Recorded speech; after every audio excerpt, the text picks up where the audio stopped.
Hey, Pete. Hey, what's up, man? It's New Year's Eve. We're almost there. We're almost there. Yep. Big plans tonight? You know what?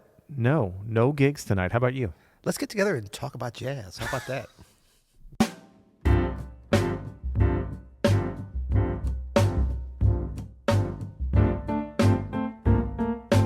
I'm Adam Maness. And I'm Peter Martin. And you're listening to the You'll Hear It podcast.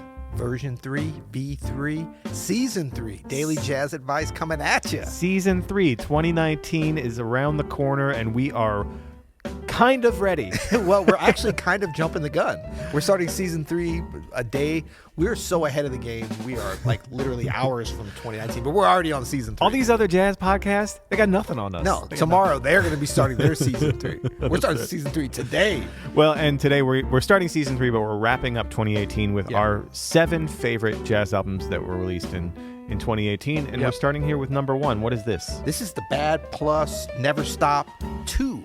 Because they still aren't stopping, you know. And this is like a cool album. I love this album. I mean, this is like, you know, our friends of the podcast, friends of Open Studio. Definitely, yeah. With the brand new band, which, you know, is 133% different than the OG band. You know what's funny about this album and about, you know, we saw them live the whole week they were here in St. Louis. And first gigs with Orrin Evans. Very first gigs. Just a little less than a year ago. It's so different, but it still sounds like the Bad Plus. Like, it's definitely different. Orrin adds, you know, a whole different thing.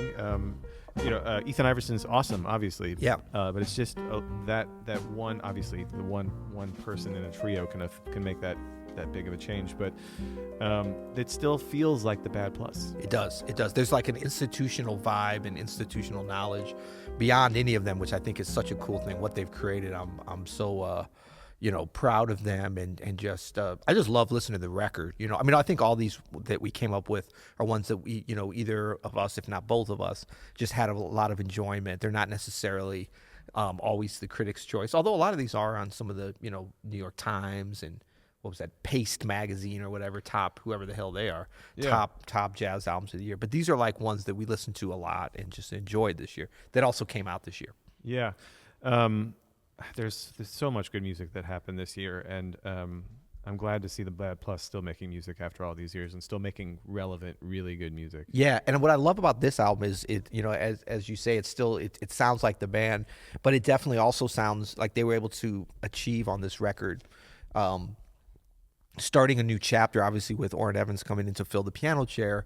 So there's a sort of I almost would say innocence was captured in the way this was recorded, because they weren't like a regular working band like they are now. They actually went in the studio pretty fresh. They all knew each other and played a little bit, but they didn't have, I don't think they had any gigs under their belt when they recorded this. They did not. And we saw them after this on their first gig. Yeah. So they were already a little more seasoned as a trio, but they're all such seasoned musicians individually that it really came across. But there's a little bit of almost like holding back on this, which I think is great, because you're never going to get that again. And it's only going to get better, of course, from here. Not better, it's going to get different, but I think you'll never have that kind of initial studio moment that they captured, and wonderful document. Yeah, it's awesome. Yep. Well, my first pick for favorite albums of 2018 is trumpeter Ambrose Akinmusire.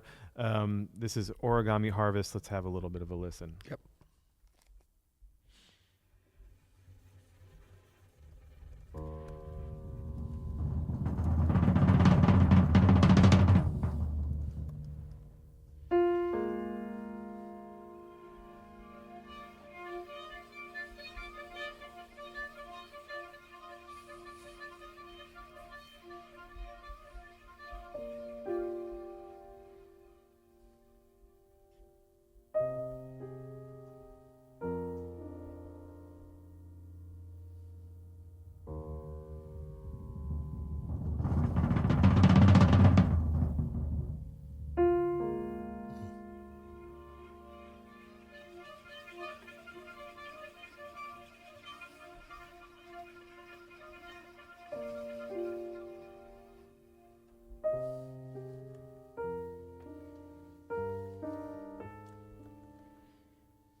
Beautiful. Yeah, this is a nice long listen of a record. We could listen to all 13 minutes of this opening track Not if we don't want to be sued again. called "A Blooming Bloodfruit in a Hoodie." I'm not sure who's on piano on this. Actually, I should do some more research. I've just been playing this whole album on repeat. I'm so enamored with the arranging on here and the use of the strings. Yeah. I mean, you and I both write a lot for strings and have incorporated it into our own music quite a bit. Yeah. And I think this is one of the best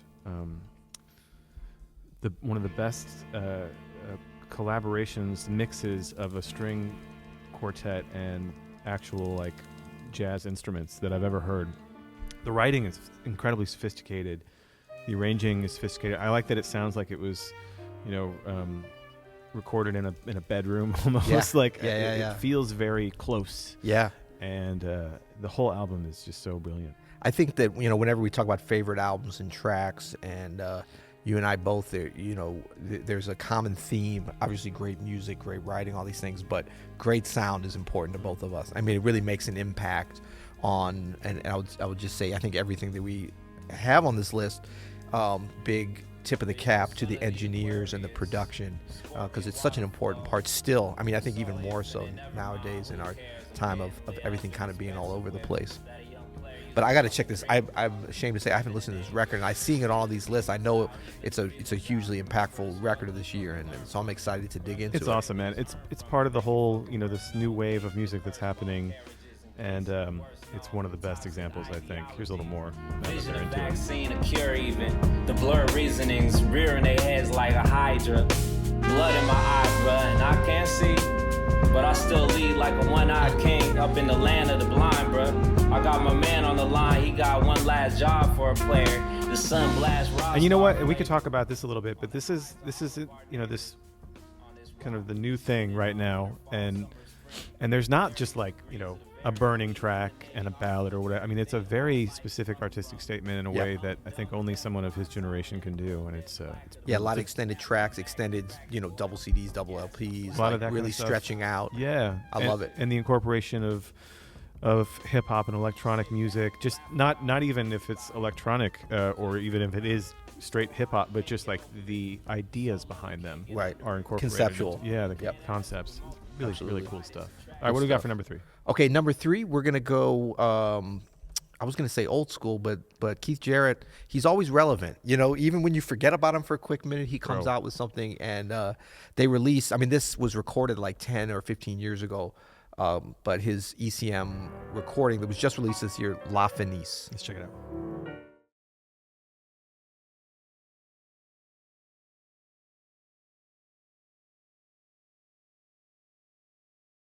Yes, and this is an interesting. Wait, which track is this? This is the first track. Yeah. So Part this is 1. his classic composition, Part 1, which is always different. What the hell is going on in this guy's head that he can do all that? Well, he actually has 2 minions playing the piano along with him, just so it's 6 hands going on. That's right incredible, there. man. Yeah. That is incredible. Yeah. No, the control and I mean, look, playing a few seconds here, we can barely do it justice, but it gives you a sampling of just, what he did and how they captured it. La Fenice is a beautiful opera house, famous, iconic space in Venice, of course. I couldn't imagine what it'd be like in that magical little island city that's sinking into the Adriatic or whatever that is. In that, centuries old venue where all this great opera had been. To hear him at what I'm sure was to very exacting standards of a Steinway that was rejected 7 times before he approved. But I mean, what he can do. I've heard him before do solo piano. This is most of the record of the concert was improvisation, although he does get into a little bit of standards. I think he does Stella by Starlight at the end, but it's that free improvisation, just piano tour de force. Keith Jarrett gone wild, running around lifting his shirt up and everything, and only as he can, and it's just amazing. I don't think that's what he does, but no, I was gone wild. Man, I'll tell you what. Shame on me. I have not checked that out, but just from listening to those first few seconds, I am gonna go on a deep dive of that. That is incredible. Yeah. Wow. This is one like, you go into your piano man cave or woman cave, lock your family out and just, vibe. This is definitely one that to annoy the spouse. Exactly. If they're not into jazz. Yeah. All right, so I'm going to go for my next one, number 4 here. This is our buddy St. Louis's own and now Kansas City resident Peter Schlamb, vibraphonist, and this is an album called Electric Tinks. He has this old electric vibraphone that he plays. And Peter's like, man, since he was a teenager, he's always been one of the most creative forces of nature. You know, I don't think I've ever heard him play a wrong anything. And this is the opening track. This is Skylar's View.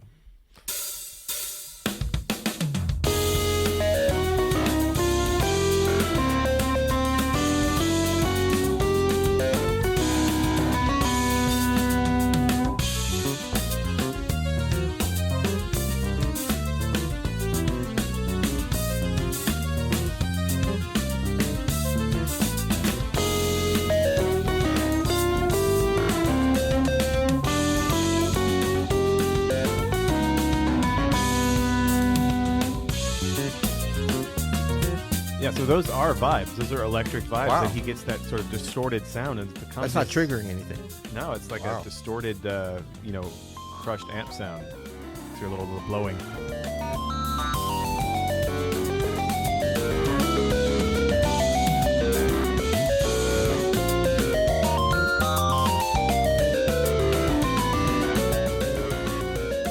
So good, man. The language he's acquired over the years is truly humbling. Yeah, He's man. got his own thing big time. But check it out. It's called Electric Tinks from Peter Schlamb. Yeah, and you can go to you know, we're all about supporting indie artists here. Go to peterschlamb.com. That's peterschlamb.com and pick up that bad boy. Dang right. Yeah. All right, what do we got next? Next we have number 5. We have Cécile Salvant's The Window. Oh, it's this great. is amazing Yeah. record, a duo with Sullivan Fortner, Yeah. who I think is just, you know, one of the best pianists out there. Certainly one of the no, I was going to say of the young pianists, but he's just one of the best pianists playing jazz. Talk right about now. an original voice. Sullivan Fortner, they both Yeah. have an original voice, but as a pianist, it's really impressive. Let's check it out. This is the first track. This is Visions.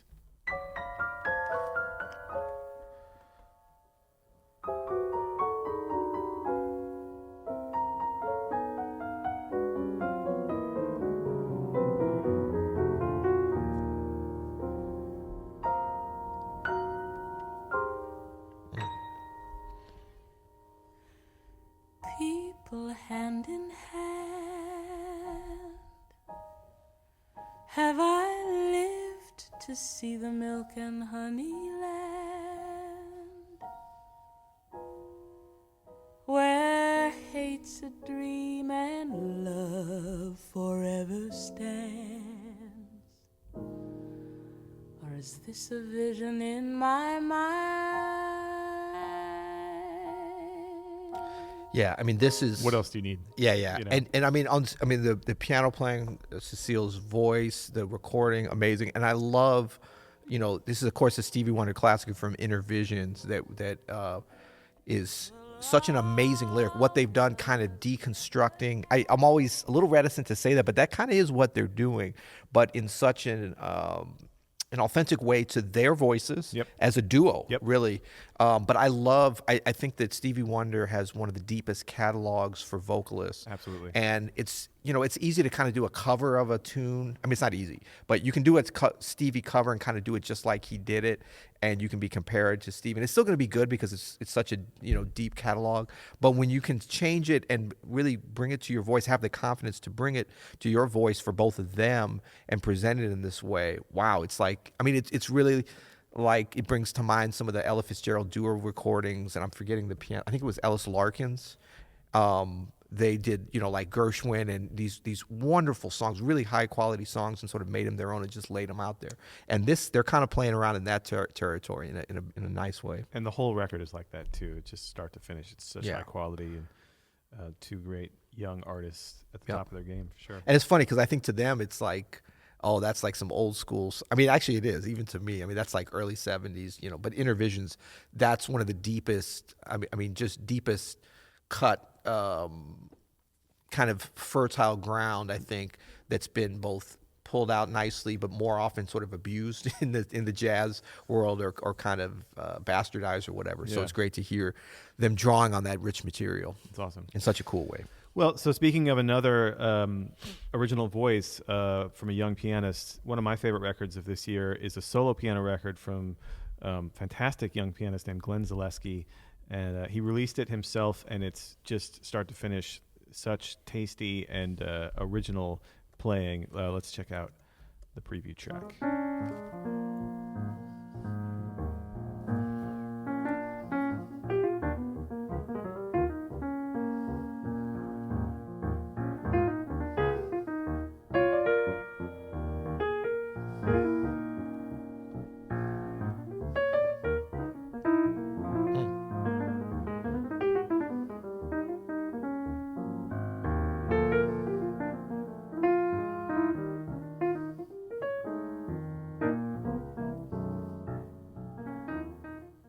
So here's what's so cool about that too, about this track, is that he released the whole album as a free download on his website. So you can go to glennzaleski.com and just download the album, and it's some of the best solo piano playing that I heard this year, for sure.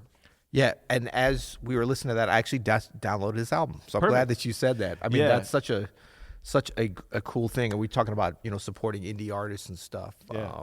But if you want to get some good, for our pianists out here, if you want to get some good solo piano ideas, he's got a very original voice on the instrument. And, Yeah, some absolutely. cool I can't stuff. wait to dig into this. Man, this podcast is just so personally useful for me. Thank you. Are we need doing this any for more? ourselves? Yeah, well, I am. This is so entertaining yet self-serving. I still can't believe you're here every day. It's great. I know. All right. All right, so I think we're up to number 7. Number 7. Is it 2020 already? 'Cause We're almost there, man. The balloon's about to drop. No, man. I mean the next year. We've been here. We've been doing this episode for quite a sorry. while. I'm so witty. I really caught that one. Are we stretching out a little bit? We're stretching out Man, a so little how you bit. been, bro? Everything cool? How was your year? Can you recount I this? turned 40 yesterday. You know that, right? Oh, man, congrats. Dang, I missed. So next year, the present's coming, right? Some friend you are. Okay, number 7. We've got, let's trudge through this here. We've got the slacker Joshua Redman. Who?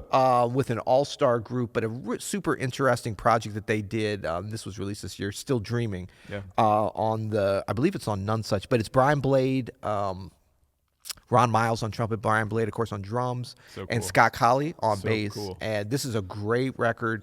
I got to hear them live a couple times. Great concept. I think it's sort of loosely based upon, the kind of instrumentation and vibe that Dewey Redman, and I'm trying to remember the name of the group, but kind of like late 70s, not Still Dreaming. That's the name of this. I'll come up with it in a second. All But right. let's check out Let's a little check bit. it Yeah.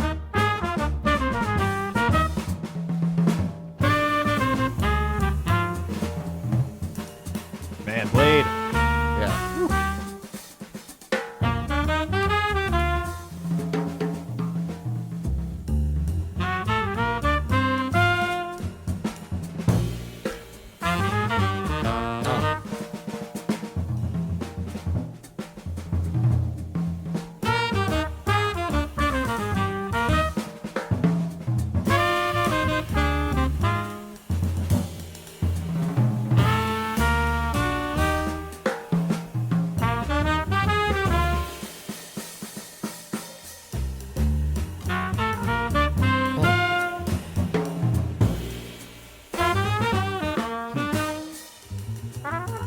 I love they're very confident with the lick there. I'm glad we're ending with somewhat of a swinger. Yeah, kind of Old New Dreams. That's the record I was trying to remember. Oh, the yeah, group. yeah. So Don Cherry, Dewey Redman, New Orleans, great drummer Ed Blackwell, and Charlie Hayden. Very cool. To Well, me, check- it's kind of coming out of that. Check out this new one from Joshua Redman. And Pete, Happy New Year, man. Yeah, man. Great 2018. Man, all the best to you, man. Let's meet here tomorrow and do it again. We'll start it all up. You'll hear it. You'll hear it.